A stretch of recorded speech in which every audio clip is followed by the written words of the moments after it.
Bonsoir et bienvenue dans cette grande édition du journal. Un groupe des membres du gouvernement constitué notamment des ministres des Affaires foncières, de la Justice et d'infrastructures et travaux publics ITPR a reçu vendredi du président de la République Félix Tshisekedi l'instruction de mettre en place un dispositif coordonné de régulation des contrats et des médiations foncières autour des zones impacté par les travaux des rocades de Kinshasa, d'après le compte rendu du 44e Conseil des ministres lu par le porte-parole du gouvernement, Patrick Mouyaya. Suivez.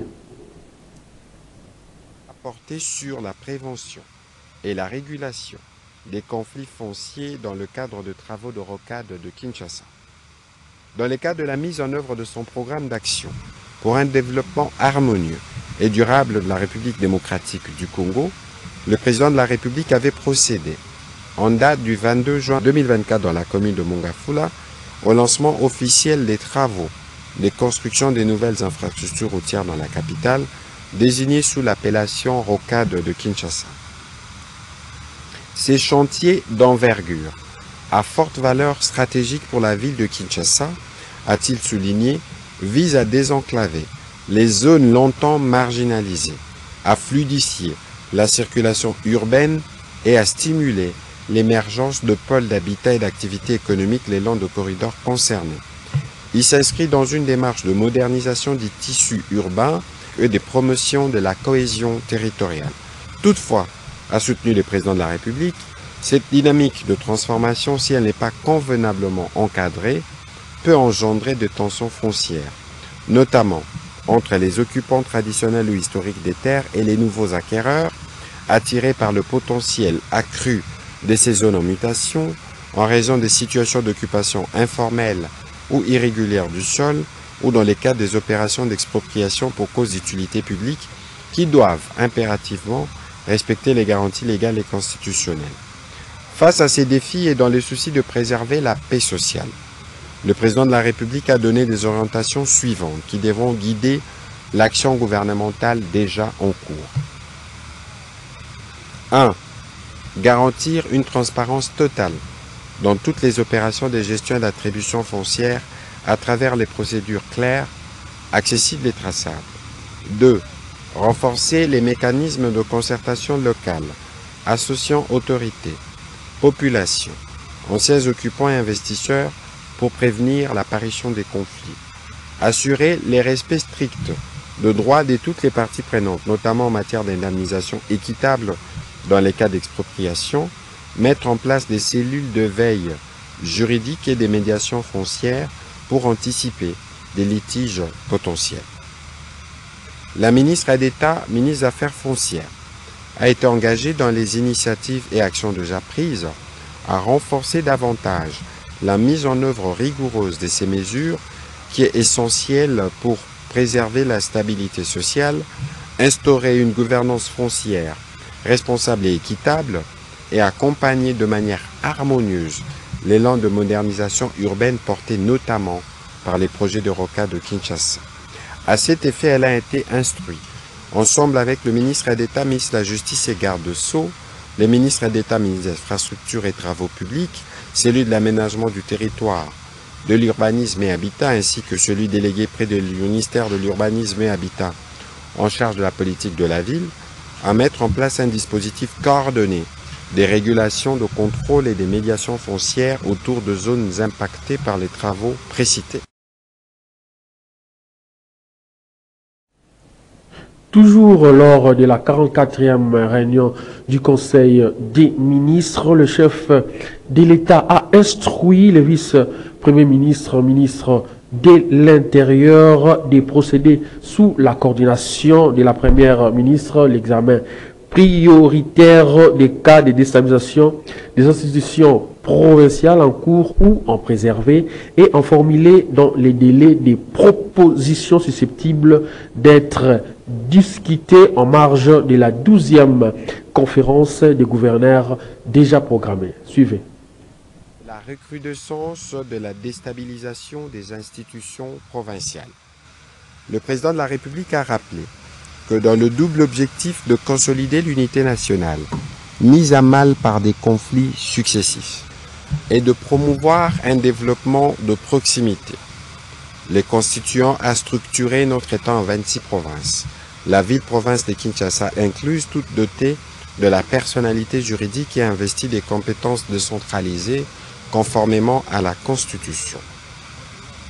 Cependant, depuis la mise en place des institutions provinciales prévues par la Constitution, notre pays a été confronté à des tensions récurrentes entre les assemblées provinciales et les exécutifs provinciaux. Ces conflits, souvent matérialisés par de motions de défiance, ont conduit à la destitution de plusieurs gouverneurs de province. Ces instabilités ont lourdement pesé sur le bon fonctionnement des institutions provinciales, entraînant d'importants retards dans la mise en œuvre des politiques publiques et freinant l'élan des développements administratifs et socio-économiques escomptés. Là où la stabilité institutionnelle devait servir de socle à la cohésion nationale et au progrès, elle s'est retrouvée compromise au détriment de conditions de vie de nos concitoyens. Par ailleurs, alors que même notre pays fait face à une crise sécuritaire majeure dans sa partie Est, crise qui requiert une mobilisation unitaire de toutes les forces vives de la nation, nous assistons paradoxalement à une recrudescence d'actes de déstabilisation dans certains exécutifs provinciaux. Une telle situation est de nature à fragiliser davantage l'unité nationale et d'entraver les efforts en cours pour restaurer la paix et reconstruire les zones sinistrées. Face à cette situation préoccupante, le président de la République a insisté sur l'impératif d'adopter sans délai des mesures concrètes visant non seulement à contenir les crises actuelles, mais surtout à prévenir leur extension et leur répétition. La stabilité des gouvernements provinciaux est aujourd'hui une exigence vitale pour garantir le bon fonctionnement de l'État et de préserver la cohésion nationale, a-t-il précisé. En conséquence, le vice-premier ministre de l'Intérieur a été instruit de procéder sous la coordination de la première ministre à l'examen prioritaire de cas de déstabilisation des institutions provinciales en cours ou en perspective. Il lui appartient de formuler, dans les meilleurs délais, des propositions des mesures préventives et correctives susceptibles d'être discutées et les cas échéants adoptés en marge de la 12e conférence aux gouverneurs déjà programmée.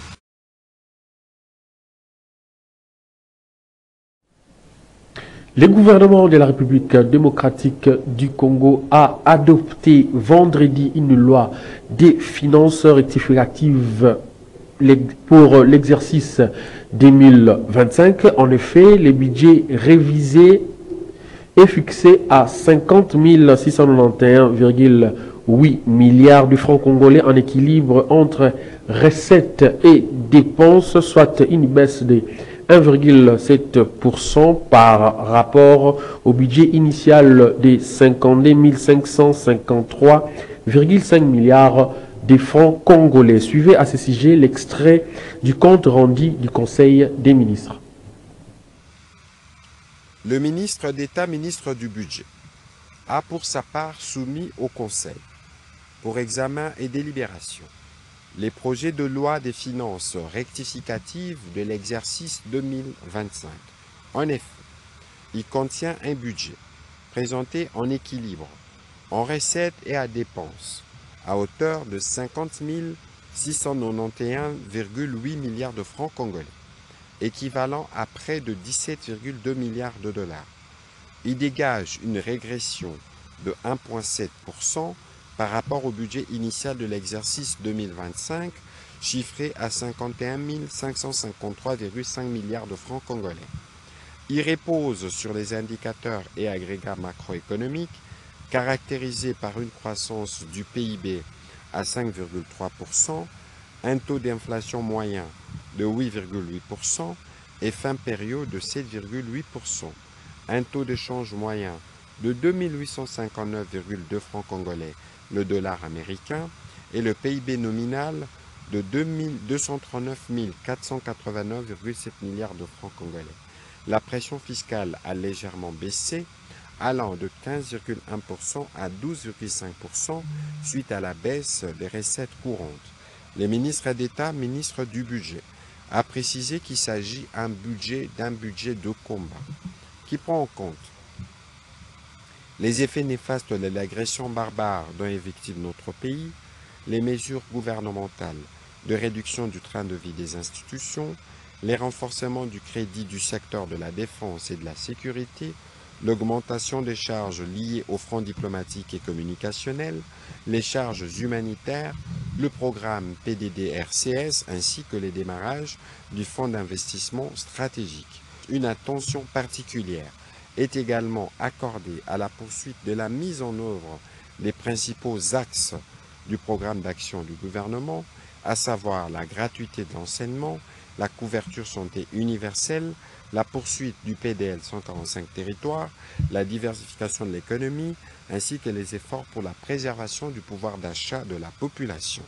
Enfin, en vue de garantir la soutenabilité des finances publiques, ces collectifs budgétaires 2025 est élaboré dans les respects de l'objectif du solde budgétaire intérieur du programme avec le FMI.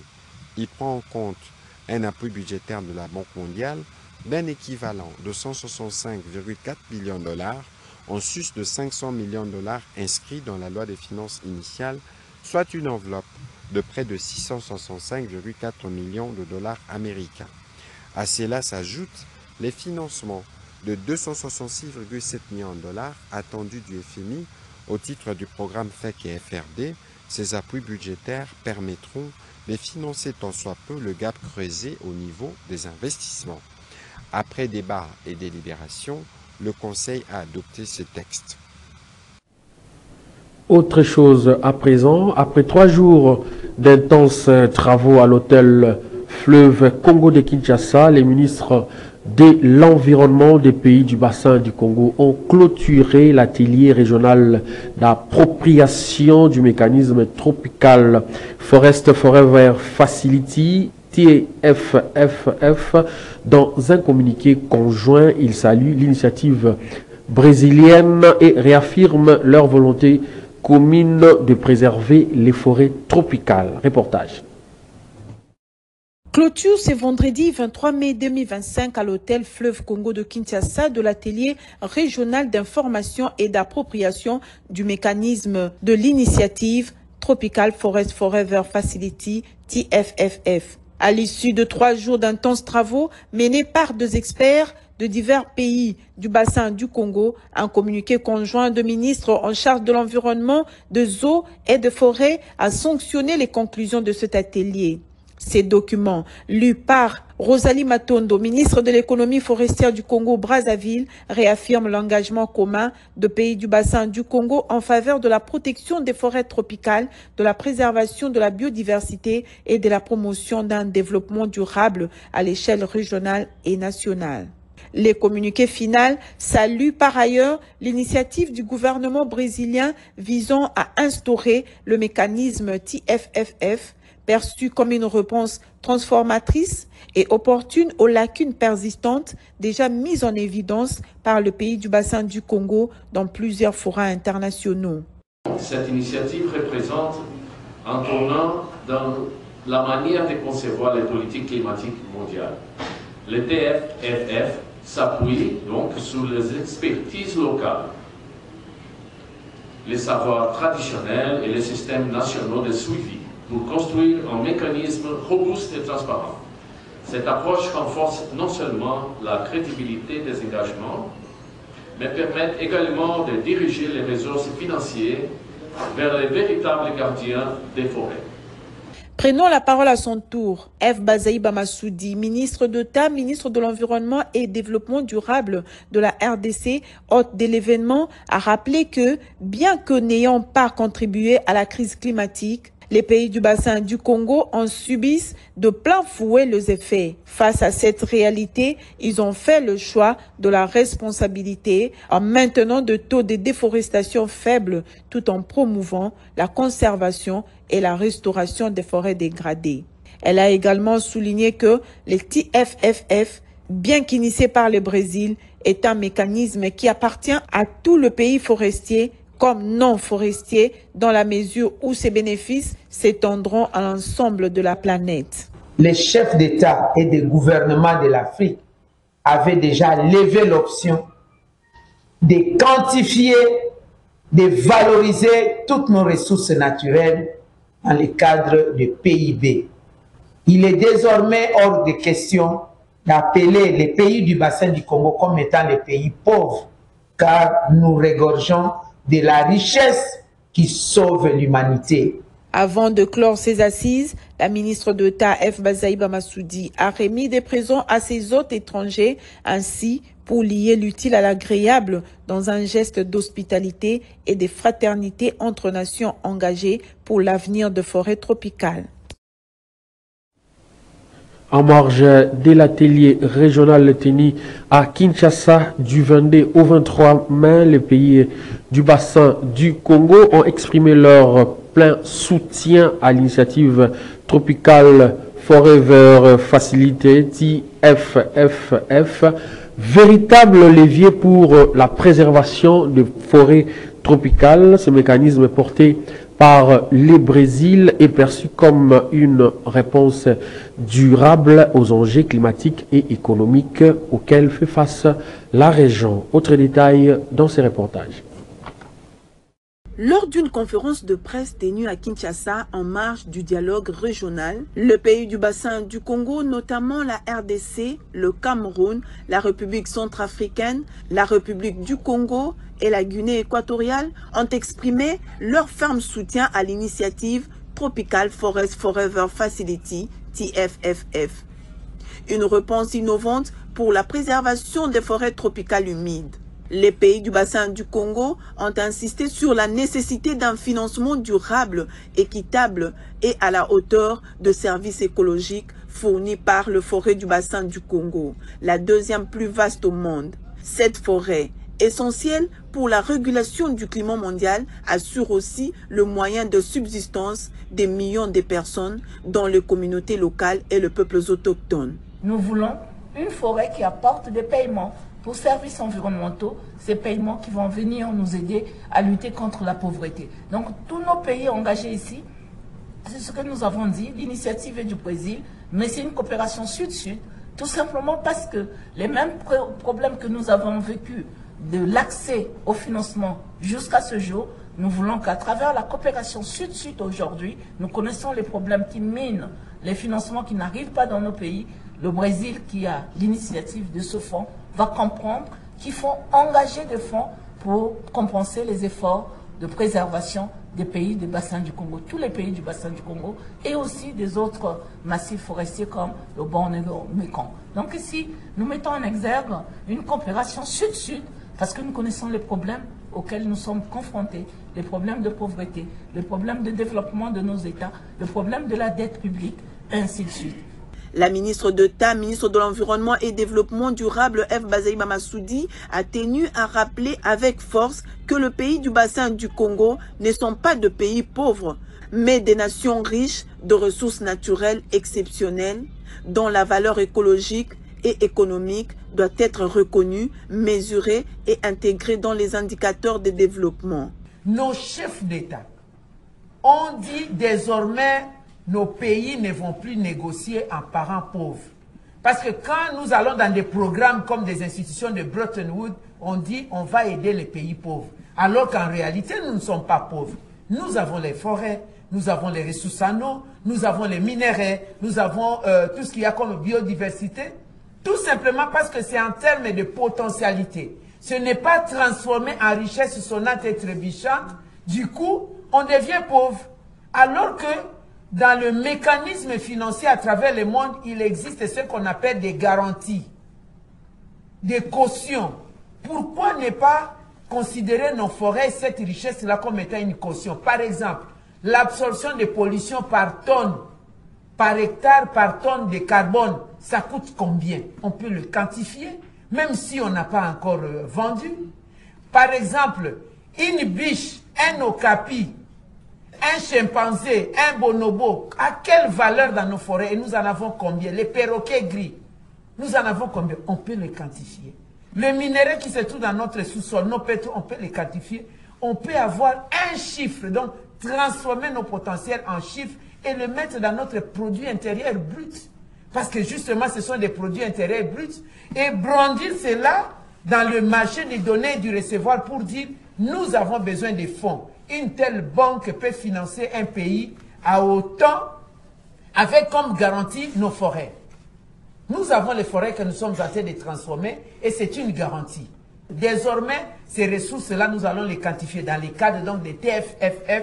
On les quantifie de manière chiffrée et il y aura des banques privées. C'est pourquoi il y a l'intégration des privés qui vont venir financer autant comme on finance la construction d'une route et après d'une autoroute et après avec les péages, vous récupérez votre mise. Si vous financez la construction de nos ouvrages ici, avec la vente des crédits carbone, avec notre tourisme, dans nos forêts, nous allons des ressources naturelles, nous allons devoir rembourser ces fonds-là. Et c'est ce qu'on appelle des fonds souverains. Ça sort dans le cadre de l'aide humanitaire, c'est là dans le cadre de l'objectif 17 de développement durable, des partenariats gagnant-gagnant, où nous allons parler d'égal à égal. Vous avez l'argent, vous avez l'exercice, nous avons la ressource naturelle.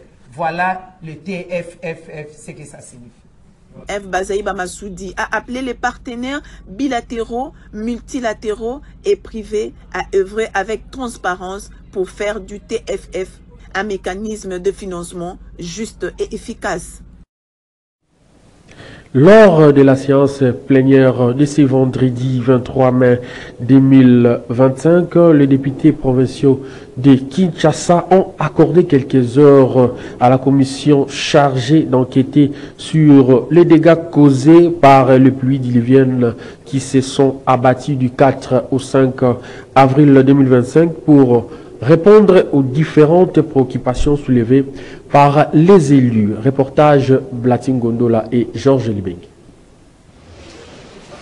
Présent dans ce lieu, le gouverneur de la ville de Kinshasa, Daniel Bumba, a participé à la présentation des travaux réalisés par cette commission durant 10 jours. En effet, quelques députés ont soulevé des interrogations pour mieux comprendre les travaux accomplis par les membres de la commission chargée d'enquêter sur les dégâts causés par les pluies diluviennes récentes. Selon le président de la dite commission, plusieurs morts ont été enregistrés dans la ville de Kinshasa à la suite de cette catastrophe naturelle. La ville de Kinshasa avait connu également des embouteillages inédits presque partout dans les 4 districts. Les communes affectées par les inondations avaient connu une coupure en fourniture d'eau pendant une durée de 4 jours. Les déchets d'inondation ou de courants d'eau étaient visibles partout et rendant la ville très sale. Les sites les plus touchés par ces inondations étaient identifiés dans les communes de Njili, Kisenso, Matete, Limete et Massina. Il en est de même de Ngaliema, Kitambo, Selembao et Bandalungwa pour les autres drames de pluies diluviennes qui se sont abattus après le 4 et le 5 avril 2025, pendant que la commission était à pied d'œuvre dans l'accomplissement de sa mission. Au cours du débat général, le député provincial Ouemankoy a soulevé le point concernant l'église Shekina qui est pointée du doigt. Il convient de signaler que cette commission est dirigée par le député Diabanza, Mwana Nene, Ronald Kisamba et Patricia Mouipe, respectivement président, rapporteur et rapporteur adjoint. Les membres de cette commission incluent notamment les députés Guy Moulenda, Mayon Tuene, Raphaël Kabongo, Guilain Pongu, Kajose Mafolo et tant d'autres. Le président de la commission électorale nationale indépendante CENI, Denis Kadima Kazadi, a effectué le 20 mai 2025 une itinérance de travail dans 3 démembrements de la CENI au Congo central. Il s'agit notamment des antennes de Mwanda, Sekebanza et Boma. Junior Moulafa signe ce reportage. Le président de la commission électorale nationale indépendante CENI, Denis Kadima Kazadi, a effectué le 20 mai 2025 une itinérance de travail dans les 3 démembrements de la CENI au Congo central. Il s'agit notamment des antennes de Mwanda, Sekebanza et Boma. La journée du samedi du 7 mai 2025 était consacrée à la visite de l'antenne de Mwanda, Occasion pour le numéro 1 de la CENI d'échanger avec le gérant permanent de l'institution sur la mise en œuvre de la feuille de route du processus électoral 2025-2029 publié le 4 avril 2025. Denis Kadimakazadi a fait savoir au personnel local que la présente feuille de route constitue une boussole mettant à la CENI d'avancer dans la bonne direction. Un outil de planification rigoureuse et un gage d'engagement de la CENI à remplir la mission avec loyauté dans le respect de la Constitution et des standards internationaux. Par la suite, le président Denis Kadimakazadi, avec sa délégation, s'est dirigé vers Sekebanza pour le même exercice. Le numéro 1 de la CENI a prêté une oreille attentive aux différentes préoccupations soulevées par les agents avant de les exhorter à continuer à œuvrer à toute conscience en vue de consolider la nouvelle image de la CENI, rendue possible grâce à la matérialisation du lobbying institutionnel, une vision stratégique de la CENI 2021-2027. C'est le lundi 19 mai 2025 à l'antenne de Boma que le président de la CENI, Nika Dimakazadi, le lundi 19 mai 2025 à l'antenne de Boma que le président de la CENI a clôturé son itinérance. Nika Dimakazadi a signifié aux membres de l'antenne que le management a pris la précaution d'inviter les préparations pour garantir l'efficacité de l'action électorale. C'est pour laquelle les agents doivent s'approprier à la feuille de route en vue de s'activer pleinement au travail car l'organisation des élections à venir se fera dans un esprit de maîtrise inclusive et de transparence accrue. La justice élève une nation, dit-on. C'est dans cette optique que les agents et cadres de la Commission nationale de prévention routière CNPR ont observé un sit-in devant le bâtiment abritant le ministère de la Justice, puis se sont rendus au Palais de la Nation pour déposer un mémorandum en vue de dénoncer plutôt l'opacité qui caractérise l'entreprise All Impressor chargée de délivrer les imprimés de valeur. Reportage.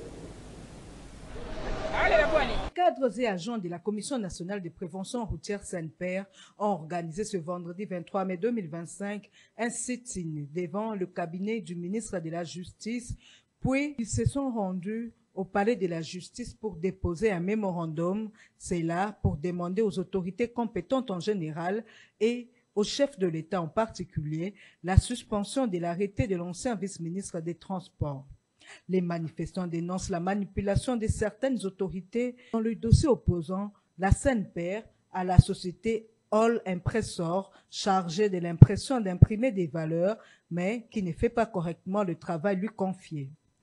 Les agents de la CNPR dénoncent également le contrat léonais signé entre leur structure et All Impressor et disent non à ses prédateurs. All Impressor est allé en justice pour faire des manœuvres dilatoires, chercher une procédure en urgence pour faire suspendre l'arrêté du VPM, alors qu'il a été débouté par la même cour.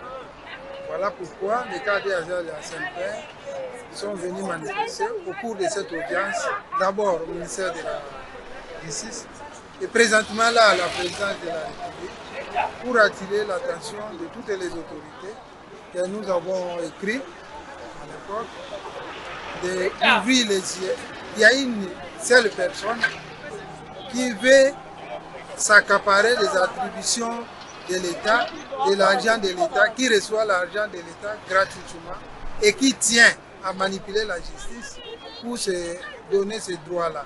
Voilà pourquoi nous mettons en garde notre justice, qu'elle fasse comme elle a fait la fois passée, qu'elle ne se laisse pas manipuler par une seule personne qui s'octroie les droits et les moyens de l'État pour mater tout le monde, pour mater les agents et les dirigeants qui représentent l'État. Il faut espérer que les autorités compétentes vont donner une suite favorable aux revendications des agents de la Commission nationale de prévention routière en mettant fin à ce contrat qui permet à cette entreprise privée de s'enrichir sous le dos de l'État sans s'acquitter comme il se doit de ses obligations contractuelles.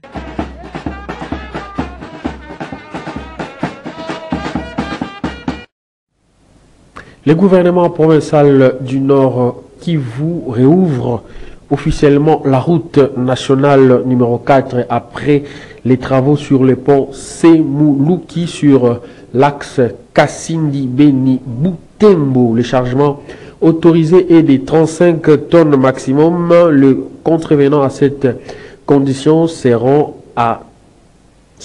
soumis à des amendes. Aussi, il est instauré à un contrôle systématique des tonnages. Marie-Noël Kabouya, coordonnatrice de la cellule de communication du gouverneur militaire du Nord Kivu, a lu ce communiqué au micro de notre correspondant Joël Kamabo. Communiqué officiel. Le cabinet de son Excellence, Monsieur le gouverneur des provinces, informe toute la population de la reprise de la circulation normale sur la RN4 à la suite des fins des travaux de réhabilitation du pont Semouliki. Par ailleurs, il est demandé aux usagers de faire preuve de civisme et de respecter scrupuleusement les mesures ci-après, dont le souci de préserver les ouvrages d'art sur le tronçon routier Kassindi Beni Boutembo. 1. Le respect strict du chargement limité à 35 tonnes au maximum à l'importation tout comme à l'exportation. 2. Le chargement des marchandises au-delà de 35 tonnes entraîne le paiement de fortes amendes à charge de tout contrevenant. 3. Le contrôle systématique du tonnage sera supervisé par une commission chapeautée par le vice-gouverneur. Fait à Beni le 23 mai 2025, signé Kawara Dengamo Lusegon, commissaire divisionnaire, vice-gouverneur policier du Nord Kivu.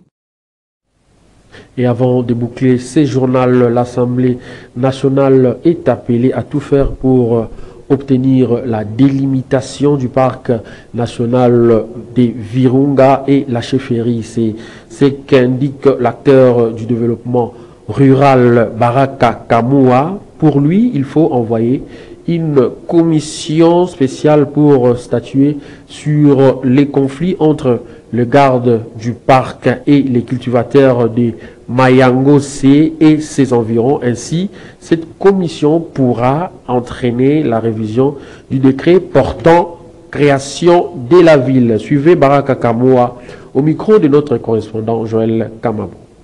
Cette question a sa réponse au niveau de l'Assemblée nationale. Depuis 2013, il y avait eu fait des routes qui avait demandé à ce que l'agriculteur puisse s'arrêter quelque part. C'était une façon de stabiliser ces conflits entre l'ICSN et les agriculteurs, les riverains. Ce qui doit être fait actuellement, c'est de demander aux députés ou à l'Assemblée nationale, c'est le gouvernement, nous envoyer une commission qui viendra voir comment est-ce qu'on peut revisiter les limites du parc national de Virunga, mais aussi comment est-ce qu'on peut, à travers cette commission, la ville saura comment est-ce qu'elle est dirigée. Je veux dire que cette commission peut entraîner aussi la révision du décret portant création de la ville. Parce que jusqu'à présent, même la délimitation de la ville pose encore problème par rapport au parc et par rapport à d'autres agglomérations qui nous entourent. L'Assemblée nationale doit faire pression sur le gouvernement pour qu'il y ait une descente sur terre.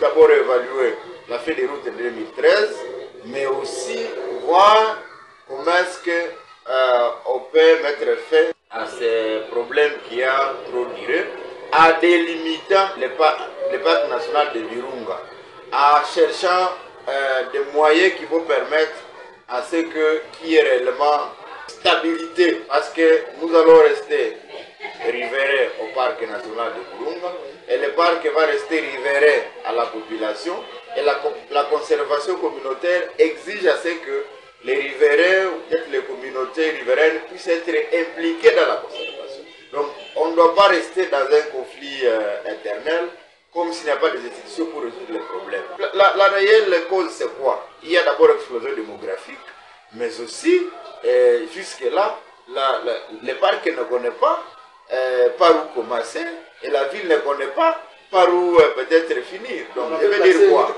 Donc, les choses sont telles qu'on ne connaît pas les limites exactes de la ville et on ne connaît pas les limites exactes du parc national. Il n'y a jamais eu de parc au monde qui n'a pas des zones tambour. Fin de cette grande édition du journal réalisée par Moses Lelo. Merci de l'avoir suivi et bon week-end chez vous.